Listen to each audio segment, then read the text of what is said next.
Bachelor of hotel management లో university first rank, second rank, third rank. Sun international, Visakhapatnam, Hyderabad. చెప్తారు కదా ఈ traffic ఆగిపోతుంటారా బాబు. అమ్మా నిన్న పొద్దునంగా ఎక్కారు. టెర్రస్ దిగండి సార్. పైగా 15 ఫుల్స్ కూడా అయిపోయాయి. ఇంతకి నేను పైకి ఎందుకు ఎక్కాను రా? గడికి భయపడి సార్. కొంచెం అంగరనాయన. థ్యాంక్స్. ఆడండి ఎవడరా భయం, నా సక్క మీద గుండె అటు చంపుతాడని భయం. ఎంత తాగినా ఎక్కదేంట్రా బాబు. ఏండ్రానా? అబ్బే నేనేమలేదండి. నువ్వేమనకపోయినా నేను దిగను. ఇంకా పైకెక్కుతా. ఆడికి అందనంత దూరం పైకెక్కి ఆడిని ఎట్ట ఎక్కి తొక్కలో ఆలోచిస్తా. రే చెండాలకి, నా కూలోని చంపినంత మాత్రంతో నేను నీకు చంకుతాననుకుంటున్నావా? నిన్ను నా కాలుతో రాసి అయిపోయాను. చెప్పు, ఎలా చస్తావు?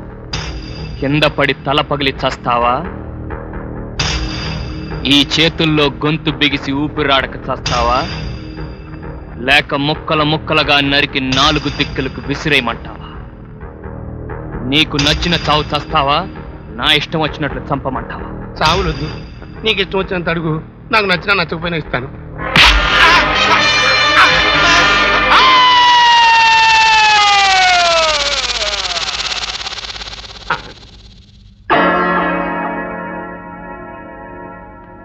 మేడ చిన్నదైపోయిందేంట్రా బాబు.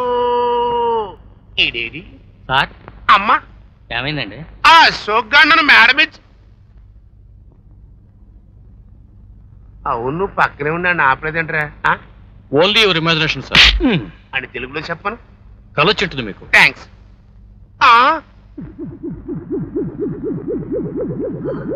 ఏమిటి స్టేషన్ లో మేఘాలు వస్తున్నాయి? వెనకాలే నారద మహర్షి వస్తున్నాడేమో. 284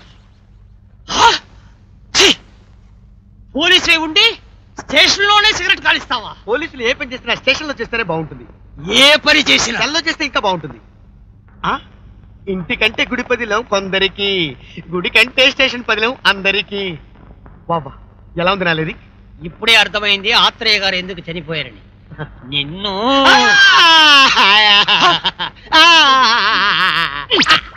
ఏంటి లోపల గొడవనే పెట్టుకున్నావా? వెళ్ళండి అయ్యా. కానిస్టేబుల్, వయసు వచ్చిన మనిషి చేసే పరిణా ఇది? వయసా? నా వయసు ఎంత? జస్ట్ 24. 25. 24. రామయ్య గారు? Yes madam. 24. ఏంటి గొడవ? ఏమి లేదు మేడం. శ్రీకాకుళం నుంచి ఈ కానిస్టేబుల్ ట్రాన్స్ఫర్ అయ్యి ఇవాళ ఇక్కడికి వచ్చాడు. రాగానే వయసు అబద్ధం చెప్తున్నాడు. 24.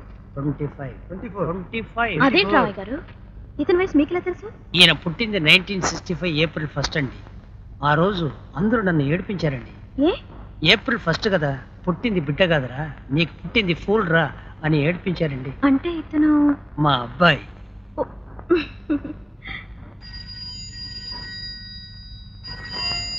హలో సార్, ఇప్పుడే వచ్చేస్తున్నాను సార్.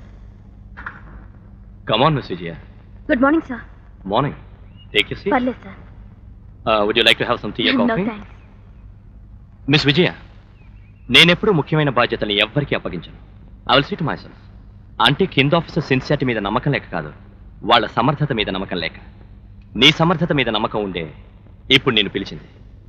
నీకు ఒక ఇంపార్టెంట్ కేస్ అప్పగిస్తాను. Thank you sir. I'll try my best. ఈ సంవత్సరం మార్చ్ 27న కొతారి కాంప్లెక్స్లో ఒక హత్య జరిగింది. హంతకుడి ఆచూకీ దొరకలేదు. కానీ ఈ మర్డర్ అతనే చేసే అవకాశం ఉందని ఒక వ్యక్తిని మేము అనుమానిస్తున్నాం. We don't know whether he is the real culprit or not, but we are suspecting him. If you don't mind, మీరు అతన్ని ఎందుకు అనుమానిస్తున్నారు సార్? Sit down. హత్య జరగడానికి ముందు వాళ్ళ వర్గాల మధ్య చాలా గొడవలు ఉన్నాయి. అందుకనే హత్య గావించబడిన వాళ్ళ తాలూకు మనుషుల అనుమానాన్ని మనం సమర్థించాల్సి వచ్చింది. ఏదేమైనా అనుమానంతో చర్య తీసుకోవడం కంటే ఆధారాలతో డిసైడ్ చేయడం మంచిది కదా సార్? కరెక్ట్. ఆ ఆధారాలు సంపాదించడం కోసం, నిజమేమిటో బయటికి లాగడం కోసం ఈ కేసు నీకు అప్పగిస్తున్నాను. 287. ఇదిగో ఈ ఫైల్లో అతని ఇంటి నెంబర్, వెహికల్ నెంబర్తో సహా అన్ని వివరాలు ఉన్నాయి. ఈ కేసు విషయంలో నువ్వు తప్పకుండా విజయాన్ని సాధిస్తావనే నమ్మకంతో నీకు అప్పగిస్తున్నాను.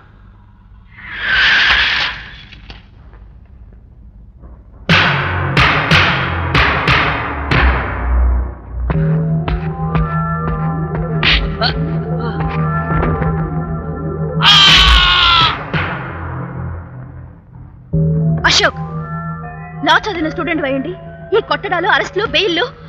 లా చదివిన 3 సంవత్సరాల్లో 30 మందిని కొట్టావు.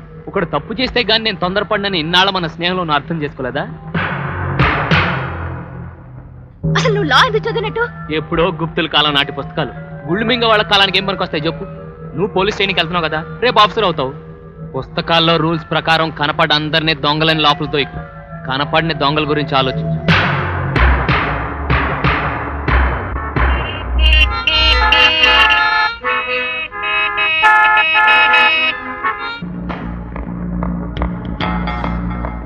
రామయ్య గారు, ఎస్ మేడం.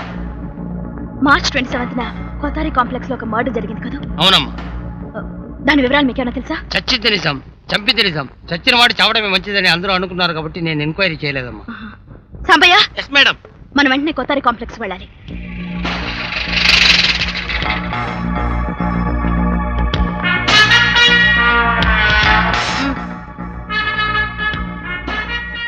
ఈ కాంప్లెక్స్ లో వెంకటరత్నం ఫైనాన్స్ ఛాంబర్ ఎన్నో floor? 4th floor madam. Sambayya, file. నువ్వు ఇక్కడే ఉండు.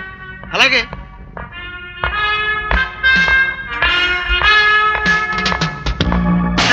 మట్ట దర్గాకి వెళ్తే ఏం దొరుకుతుంది ఇవిడికి? ముందైతే నేను హెల్ప్ చేసేవాడిని. ఒక్క దమ్ము కొడితే దుమ్ము లేచిపోద్ది ఐడియా. ఎలా ఉంది నా లిరిక్? అసలు మర్డర్ ఈవిడే చేసిందేమో, లేకపోతే నేనా? అంతే మరి, మనం వెళ్ళకపోతే ఏం దొరుకుతుంది? ఏమీ దొరకదు.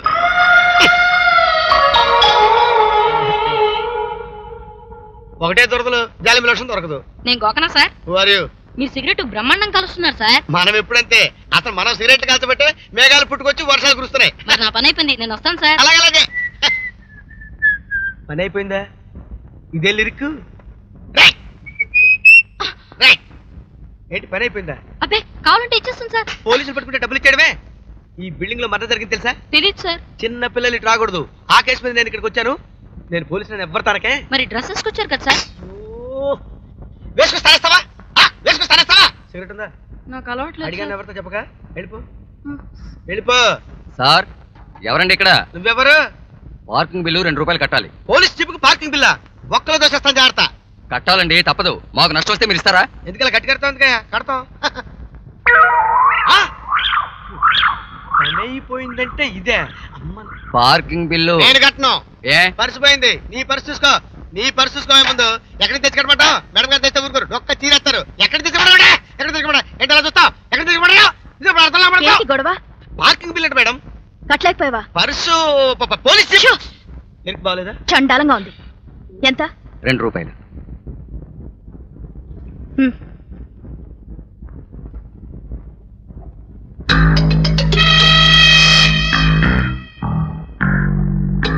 ఇక్కడ ఏ బండి పార్క్ చేసిన బిల్ వేస్తారా? అవునమ్మా, ఒక మా ఓనర్ గారి బండికి తప్ప అన్నిటికీ వసూలు చేస్తాం. చూడు, మార్చ్ 27న ఒక మర్డర్ జరిగింది కదా? అవును మేడం. ఆ రోజు పార్క్ చేసిన వెహికల్స్ డూప్లికేట్ బిల్స్ అన్ని నాకు తీసుకొచ్చి. ఎందుకు? Do it. Major Michael Saab, battalion report ready. Mister Chintu, కాళ్ళు తచ్చుపడిపోయి మూలబడిన నన్ను రోజు మేజర్ మేజర్ అని పిలిచి బాధ పెట్టకు. ఇంకెప్పుడు అలా పిలవద్దు. నో. అదేమి తాతయ్య, నువ్వు యుద్ధం చేయలేదా? ద గ్రేట్ మేజర్ మైకల్ సాబ్ అని అనిపించుకోలేదా? యుద్ధంలో గెలిచాను, కానీ జీవితంలో ఓడిపోయాను. తల్లి తండ్రి లేని నిన్ను చూసుకోవాల్సింది పోయి నీ లేత చేతుల మీద బతుకుతున్నాను. అలాగే అనుకోకు తాతయ్య, రేపు నీకు ఆపరేషన్ జరుగుతుంది, కాళ్ళు వస్తాయి. అప్పుడు నేను ఎంత హాయిగా ఆడుకుంటాను తెలుసా? అప్పుడు నువ్వే నన్ను చూడాలి. తాతయ్య, ఇదిగో నీకు బ్రెడ్, చికెన్ బిర్యానీ, నీకు మందులు. తాతయ్య, నీకు తెలుసా, నీ ఆపరేషన్ కి 9,000 పోగయ్యాయి. నీకు ఆ ఫ్యాన్సీ షాప్ వాళ్ళు ఇచ్చేది నెలకు 100 రూపాయలు. ఇంత డబ్బు ఎప్పుడు సంపాదించావురా? అది తాతయ్య, ఈ ఒక్క పనే చేస్తా, ఇంకా చాలా పార్ట్ టైం జాబ్స్ ఉన్నాయి. లక్ష్మీ బజార్ లో టైలరింగ్, లిక్డి బజార్ లో లోడింగ్, మెయిన్ బజార్ లో అన్లోడింగ్. ఎక్కడ బరువు కనిపించినా వాళ్ళకి చెప్పకుండా దించేస్తాను తెలుసా?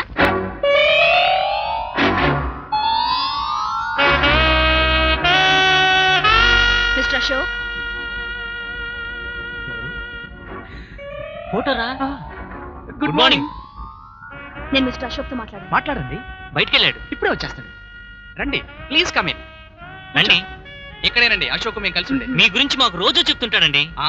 అద్దెల్లు, హౌస్ ఓనరు, మీరు తాళం తీయటం, ఉప్మా పెట్టడం, అద్దె కొట్టడం, మీ అకౌంట్స్ అన్ని చెప్పేవాడండి. రాత్రి అంటే మీ గొడవనండి.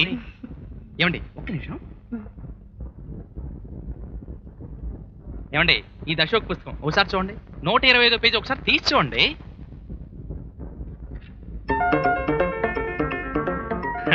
విజయ,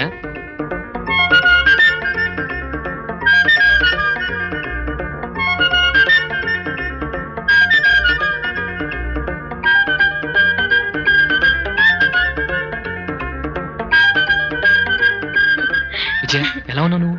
నేను బాగున్నాను. నువ్వెలా ఉన్నావు? నేను బాగానే ఉన్నా. అసలు ఎప్పుడు వచ్చా ఇక్కడికి? నేను వచ్చి